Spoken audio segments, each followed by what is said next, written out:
Hola, soy Martín Bósola. Quiero agradecer al comité organizador de este segundo Congreso Argentino de Alergia e Inmunología en Pediatría y a la Sociedad Argentina de Pediatría por tener esta posibilidad de poder compartir este, esta presentación con ustedes sobre los fenotipos en alergia alimentaria y cuál es su implicancia que tiene en el desarrollo de las enfermedades alérgicas. Yo soy especialista universitario en alergia e inmunología clínica, soy miembro del comité de pediatría de alergia de la SAP y en este momento estoy viviendo en Barcelona, España. Em, Como les decía, voy a empezar a conversar y no tengo conflictos de intereses para tener en cuenta en esta presentación. Lo que vamos a ver son algunos conceptos claves sobre los fenotipos de alergia alimentaria y vamos a ver que los diferentes fenotipos que se pueden ver en alergia alimentaria se ajustan sobre un determinado riesgo genético, una base racial, que todavía no queda muy claro cómo es la importancia que pueda tener la base racial, pero es algo que parece ser trascendente, y determinados factores ambientales que van a determinar esa presencia de fenotipos, que también van a estar dados por diferentes modelos de sensibilización que pueden explicar de alguna manera el fenotipo que el niño puede tener. Por otro lado, vamos a ver que la alergia alimentaria y la sensibilización son en definitiva factores de riesgo para padecer asma, aun cuando la alergia alimentaria haya sido superada. Y finalmente vamos a ver que según la evaluación del fenotipo y conociendo determinados factores que tenga ese niño, el médico pediatra va a poder tener algunas herramientas de aproximación al tratamiento de la propia alergia alimentaria, pero no solamente a eso, sino de anticiparse a la presencia de otras enfermedades alérgicas. Por este motivo, en realidad, siempre lo que primero tenemos que hacer es hacer algunas definiciones, entre ellas la de genotipo, que es no más que la colección de genes de un individuo que en definitiva termina generando una codificación de proteínas y de ácido ribonucleico, y que de esta manera contribuye a los rasgos observables en el individuo o fenotipo. En el otro extremo tenemos al endotipo, que son las entidades de distintas enfermedades que pueden estar presentes en grupos de fenotipos, pero cada una de ellas, en definitiva, está definida por un mecanismo biológico que es específico. Y en definitiva el fenotipo, que es lo que nos ocupa hoy,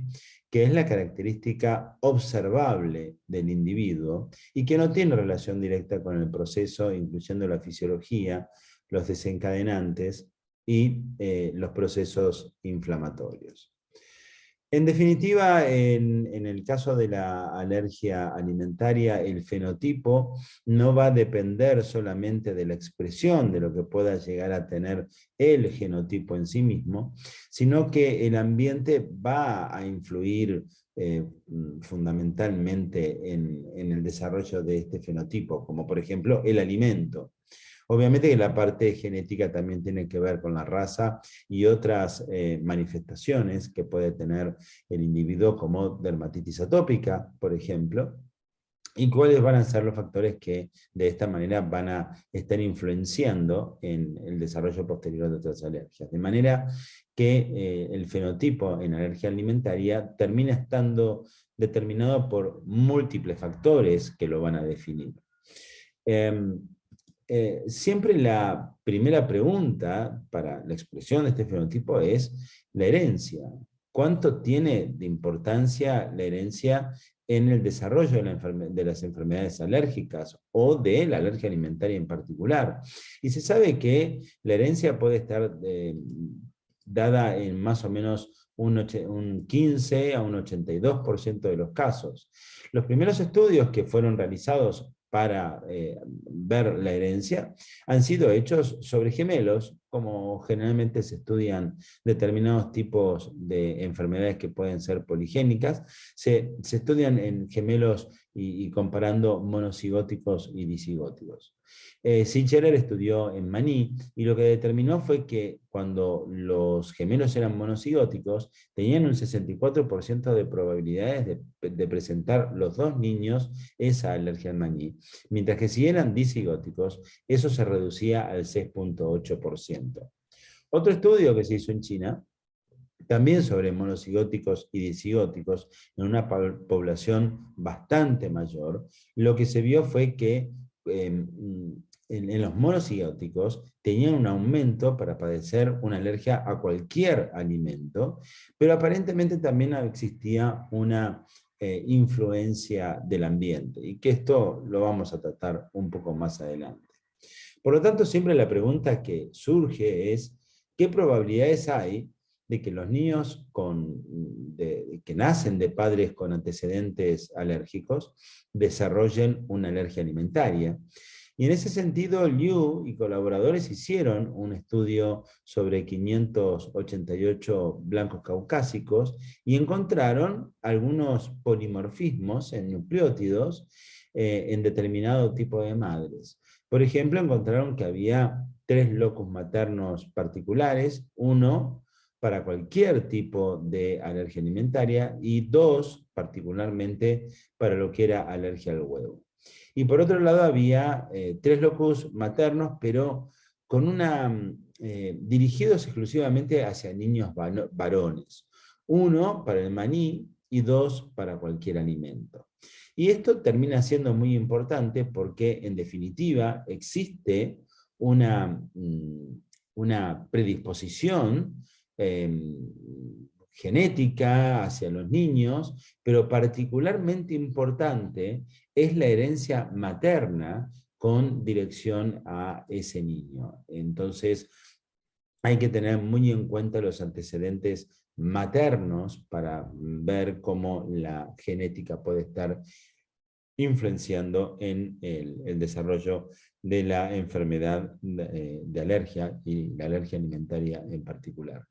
Vamos a ver o tratar o describir 4 estudios que se han hecho sobre cohortes longitudinales desde el nacimiento, sobre alergia alimentaria y la implicancia que tiene sobre otro tipo de desarrollo de enfermedades alérgicas. Por lo tanto, lo que vamos a ver es las diferencias que provocan los diferentes fenotipos en estas cohortes longitudinales. La primera cohorte que vamos a ver es la del condado de Wayne, que es un estudio sobre ambiente, alergia y asma, estudiado en forma longitudinal, y lo que en este estudio del condado de Wayne, la población es una población sumamente amplia y es una cohorte de recién nacidos a partir de gestantes entre 21 y 49 años, con un seguimiento entre 1 mes y 4 años, bien digo, midiendo la inmunoglobulina E total, la presencia de sensibilidad de determinados alergenos, como ácaros, perro gato, gramíneas, artemisia, alternaria, cucaracha, huevo, maní y leche, y lo separan en 4 clases, 4 poblaciones. Aquella población que no era sensible, o monosensible, aquella población que eran alérgicos a la leche, el huevo, maní, gramíneas, algo bastante variado, y aquellos que eran alérgicos a leche y huevo, y finalmente los que eran alérgicos al maní. Y entonces ellos encontraron que, dependiendo del tipo de clase, había diferentes asociaciones que eran sumamente interesantes. Una era que aquellos que eran alérgicos a la leche y al huevo estaban particularmente asociados a la raza negra. Esto fue algo llamativo y que luego también fue corroborado en otros estudios. Por el otro lado, aquellos que eran alérgicos al maní tenían prácticamente 3 veces más probabilidades de desarrollar patología asmática y tener sibilantes en esos siguientes 4 años. Y aquellos que habían sido alérgicos a leche, al huevo y alguna al maní y alguna gramínea, su inmunoglobulina de cordón también había sido elevada. Y en definitiva, lo que encuentran es que los distintos fenotipos que se fueron dando estaban basados en diferentes patrones de expresión de IgE específica. En definitiva, las conclusiones que sacan, las claves importantes para este estudio, es que los pacientes más altamente sensibilizados tuvieron una mayor propensión a tener dermatitis atópica alguna vez y tener también diagnóstico de asma. Y aunque los alimentos no estarían claramente asociados con asma, la cosensibilidad entre leche y huevo se relaciona con un peor pronóstico de una enfermedad alérgica posterior, y que las diferencias raciales en alergia alimentaria con aumento en la sensibilidad podrían jugar un papel en la explicación en las disparidades que pueden verse en el asma bronquial. Esto es algo que sí se sabía, pero estos estudios de cohorte en definitiva terminan brindando mayor información al respecto. El siguiente estudio es el estudio de cohorte en infancia de Cincinnati, en donde la población es menor, son 762 recién nacidos, pero en este caso no es de una población general, sino que son recién nacidos de padres atópicos, a diferencia del anterior. Y el seguimiento es entre el primer año y el 7º año de vida, y lo que se estudia fueron básicamente la leche, el huevo y 15 aeroalergenos. Claro, al ser una población que va más allá en el tiempo, entonces la evaluación de los aeroalergenos se vuelve más importante, pero también es cierto que los alimentos que se evaluaron no fueron muchos, sino solamente leche y huevo. En este caso, los hallazgos mostraron que la sensibilización a alimentos y tener también sensibilización a aeroalergenos, se veía que ya el 70% de los que tenían sensibilización a alimentos, en el primer año, en el 52% precedieron a algún tipo de alergia a un aeroalergeno. Y si estos pacientes tenían una dermatitis atópica sumada a esta sensibilidad alérgica a alimentos, tenían una posibilidad de tener asma 3 veces superior a que si no hubieran tenido dermatitis atópica. Pero esta dermatitis atópica no era mandatoria en definitiva de la sensibilidad a alimentos. Y entre estos pacientes también estuvieron estudiando un determinado genotipo, que es el KIF3A, que está relacionado con la motilidad ciliar y que aumenta la posibilidad de riesgo de asma a la edad de 7 si existía además una sensibilidad a alimentos. Por lo tanto, en definitiva, las posibilidades de tener una sensibilidad alimentaria terminaba generando un mayor riesgo de tener algún tipo de asma si estaba en función con la relación con esta presencia de genotipo. Y además, la sensibilidad a alimentos incrementaba el riesgo de dermatitis atópica en los primeros 3 años de vida, entre el primero y el tercer año de vida. En definitiva, como para tratar de resumir toda esta información tan abundante, las claves de este estudio son que, aunque la dermatitis atópica predispone a los niños a tener una sensibilidad a alimentos, hay un 47% de pacientes con sensibilidad a alimentos que no tienen dermatitis atópica. Es decir, predispone, pero no es un condicionante para poder tener sensibilidad a alimentos. Por el otro lado, como opuesto, la sensibilidad a alimentos termina siendo un factor de riesgo para el desarrollo de la dermatitis atópica en los primeros 3 años de vida. Y la sensibilidad a alimentos más una dermatitis atópica termina siendo un factor de riesgo para padecer asma en aquellos niños que tienen el genotipo KIF3A con un determinado polimorfismo, independientemente de la sensibilización a aeroalergenos que pueda tener. Y esto, en definitiva, termina siendo importante. Una sensibilización a alimentos y una dermatitis atópica sobre un determinado genotipo termina generando asma, más allá si hay una sensibilidad a aeroalergenos. El tercer grupo que vamos a estudiar es la cohorte de HealthNuts, que es de Australia. Aquí la población es muy amplia, son 5.277 niños entre 11 y 15 meses, ¿sí? De los cuales lograron terminar el estudio el 74%, que es un número muy, muy importante. Se tomaron muchísimos aspectos, desde el prick test para huevo, maní, sésamo, leche, gamba, se evaluó eczema, se hicieron pruebas de provocación en niños que eran positivos al huevo, a la leche o al maní, y luego se hicieron cuestionarios a los 4 años para determinar la presencia de asma, de dermatitis atópica y de rinitis, y se trató de encontrar la relación entre la alergia alimentaria a la edad de 1 año y la presencia o no de asma a la edad de 4. Y esto es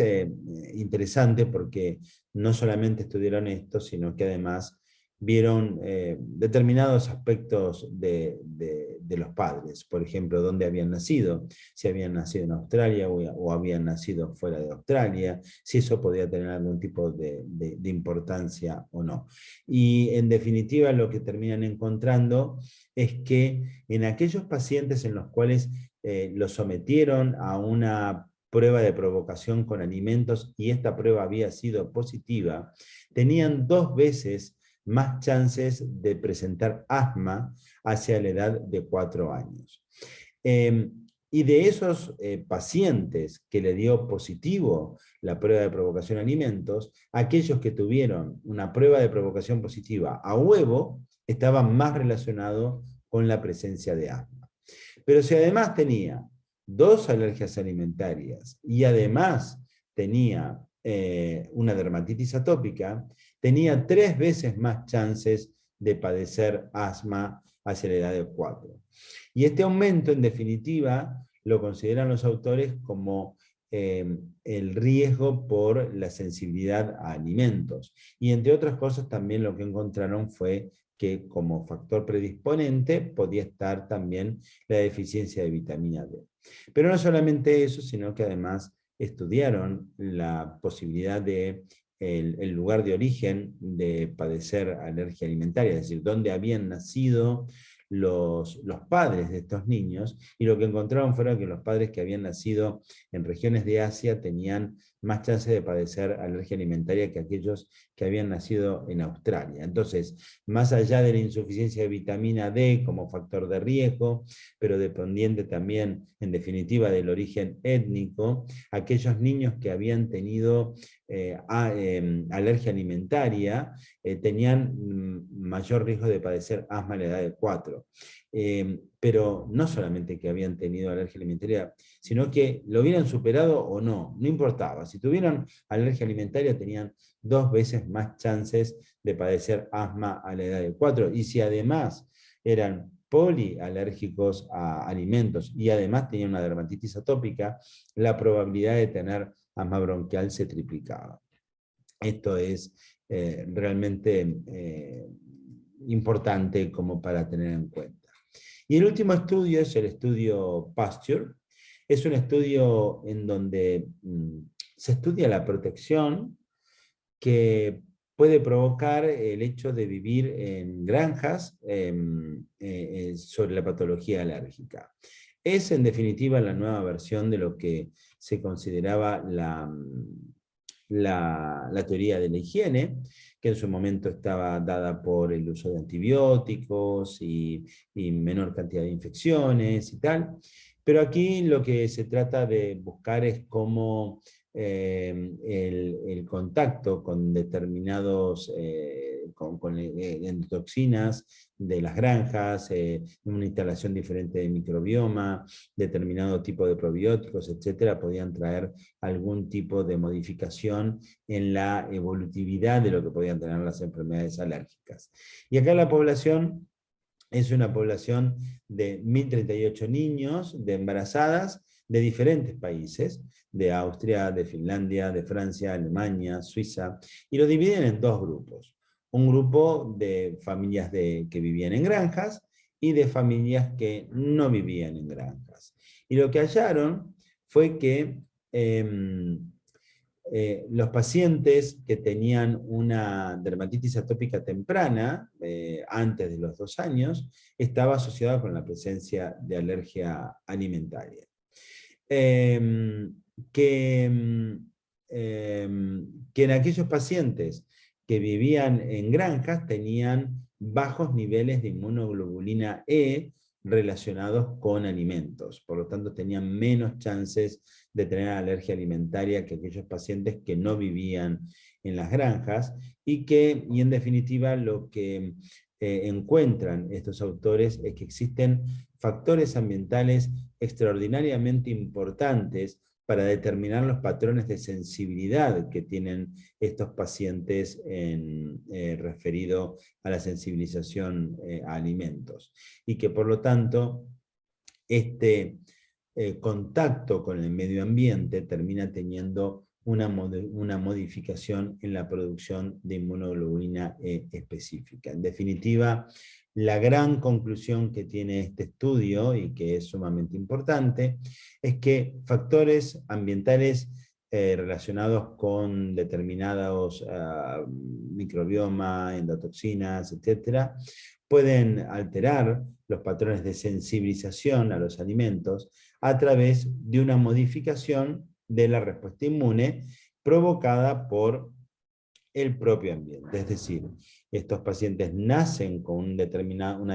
grado de predisposición, pero es el ambiente el que termina regulando o no a la respuesta inmune y provocando la sensibilización a determinado tipo de alimentos. En definitiva, estas 4 cohortes terminan teniendo cada una de ellas una conclusión importante, digamos, más allá de todas las conclusiones que cada uno de estos trabajos da. Cada una de ellas tienen como un tip más importante, más relevante, más concreto. En el primero de ellos es que los afroamericanos y la raza negra aparentemente tienen factores de riesgo para padecer alergia a leche y huevo. En el segundo caso es que la sensibilidad alérgica, pero en presencia de algún polimorfismo del KIF3A que interviene en la motilidad ciliar, termina aumentando el riesgo de asma más allá de la sensibilización a aroalergenos. En el tercer caso es que el asma, o la presencia de asma a la edad de 4 años, es 2 veces más frecuente en niños que han tenido alergia alimentaria, la hayan superado o no la hayan superado. Y en el cuarto es que la exposición en granjas, o yo diría la exposición a determinados componentes del medio ambiente, en este caso verificado a través de los que viven en granjas, alteran los patrones de sensibilización alérgica. Entonces serían los 4 tips de cada uno de esos trabajos.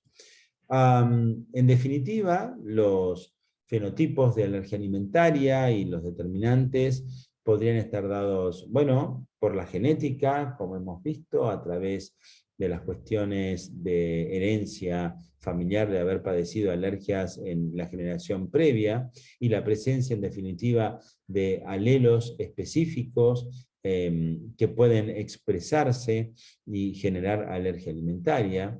La raza, como hemos dicho recién, como por ejemplo los afroamericanos con una mayor predisposición a presentar alergia a leche y al huevo, o en Asia, que terminan siendo padres de riesgo para presentar alergia alimentaria. El riesgo incrementado en aquellos pacientes que tienen sensibilidad a alimentos y que termina duplicando las chances de padecer asma más adelante en la vida, o como aquellos pacientes que tienen alergia a 2 alimentos y dermatitis atópica, que tienen 3 veces más probabilidades de presentar asma bronquial. El ambiente, en definitiva, en contacto con determinados elementos, pueden prevenir la aparición de alergias alimentarias y de alergias en general. Y el otro factor que hay que tener en cuenta en estos fenotipos es la cosensibilización con leche y huevo, que en definitiva tendrían menor resolución, y la chance que tiene de presentar asma más adelante en la vida, y el maní, que también, la alergia al maní también predispone para la presencia de dermatitis atópica y de asma bronquial hacia la edad, entre la edad de 4 y la edad de 7. En definitiva, las conclusiones que podemos tomar de todo esto es que la alergia alimentaria presenta diferentes fenotipos que, al identificarlos, en definitiva ayudan a focalizar mejor al paciente, porque en la medida que logramos ver a qué alimentos son alérgicos, la presencia de inmunoglobulina específica o de prick test positivo a un determinado alimento o a varios alimentos, termina identificando qué paciente termina teniendo mayor riesgo o no, porque en definitiva la sensibilización a los alimentos tiene diferentes patrones que permitirían identificar qué niños tienen mayor riesgo en definitiva de alergia futura, incluso superando su alergia alimentaria. Por otro lado, sabemos que la alergia alimentaria y la sensibilización a alimentos terminan siendo factores para el desarrollo posterior de asma. Por lo tanto, si logramos focalizar mejor al paciente, si además sabemos que los patrones de sensibilización alergénica hacen que el niño tenga mayor riesgo futuro, le va a permitir al pediatra poder considerar el consejo que tenga que dar en estos casos para prevenir no prevenir la aparición de asma, sino anticiparse a la aparición del asma. Es decir, que considerando determinadas disparidades raciales,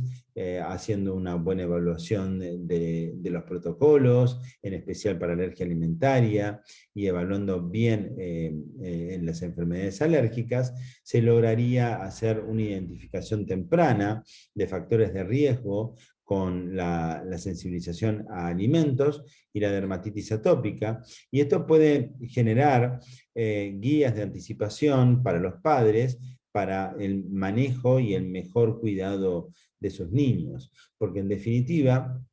vamos a tener que la sensibilización a un alimento o a varios puede llevar a un mejor consejo a los padres. Como conclusión final, saber la presencia o saber interpretar la presencia de alergia alimentaria, o por lo menos de sensibilización alimentaria en pacientes que puedan o no tener además dermatitis atópica, le va a permitir al pediatra poder generar un fenotipo de ese paciente para poder tener en definitiva una mejor perspectiva de ese paciente, pudiéndose anticipar al desarrollo de futuras enfermedades alérgicas, poder instaurar tratamientos más temprano y poder aconsejar a esos padres para el mejor tratamiento de los niños ya desde antes de empezar a padecer la enfermedad alérgica. Cuando uno logra anticiparse y logra identificar rápidamente los fenotipos, el resultado sobre el tratamiento y el consejo a las familias termina siendo de fundamental importancia. Les quiero agradecer mucho su atención y espero verlos prontamente en la presencialidad. Muchas gracias.